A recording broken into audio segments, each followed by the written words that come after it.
جب آپ اللہ کی عبادت کرتے ہیں، کوئی نیک عمل کرتے ہیں، نماز پڑھتے ہیں، قرآن کی تلاوت کرتے ہیں، کسی غریب کی مدد کرتے ہیں، تو یہ کبھی مت سوچئے گا کہ آپ اللہ تعالیٰ پر احسان کر رہے ہوتے ہیں یا اللہ تعالیٰ آپ کی ان عبادتوں کا محتاج ہے۔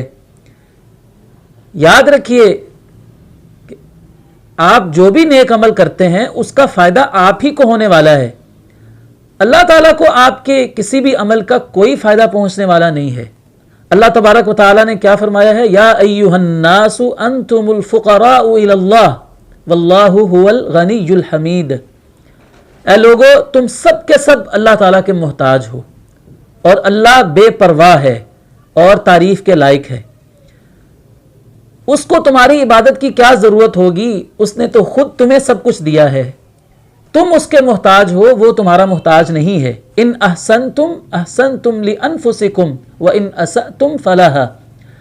اگر تم کوئی اچھا کام کرو گے تو اس کا فائدہ تمہیں ہی ہونے والا ہے، اور اگر تم کوئی غلط کام کرو گے تو اس کی سزا، اس کا وبال خود تمہیں ہی پہنچنے والا ہے۔ اور ایک جگہ فرمایا من عمل صالحا فلنفسہ ومن اساء فعلیہا۔ جو کوئی نیک عمل کرتا ہے تو وہ اپنے لیے ہی کرتا ہے، اپنے فائدے کے لیے کرتا ہے، اور اگر کوئی برا کام کرتا ہے تو اس کا وبال بھی اسی کو ہی ہونے والا ہے۔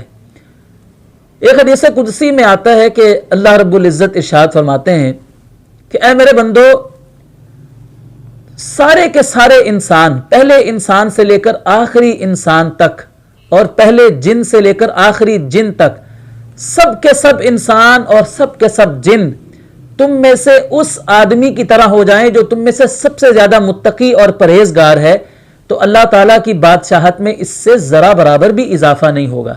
اور فرمایا سارے کے سارے انسان اور سارے کے سارے جن اگر گناہ کرنے لگ جائیں تو اللہ تعالیٰ کو کوئی نقصان بھی ہونے والا نہیں ہے۔ تو فائدہ نیک اعمال کا، عبادتوں کا، وہ ہمیں خود ہونے والا ہے، اور اگر ہم اللہ کی نافرمانی کرتے ہیں تو اس کا نقصان خود ہمیں ہی ہونے والا ہے۔ اللہ تعالیٰ تو بے پرواہ ہے، غنی ہے، وہ صمد ہے، اس کو کسی چیز کی ضرورت نہیں ہے، نہ ہماری عبادتوں کی اور نہ ہمارے نیک اعمال کی۔ ہم جو کچھ کرتے ہیں اپنے فائدے کے لیے کرتے ہیں، اور اگر ہم غلط کریں گے تو اس کا نقصان بھی خود ہمیں ہی بھگتنا پڑے گا۔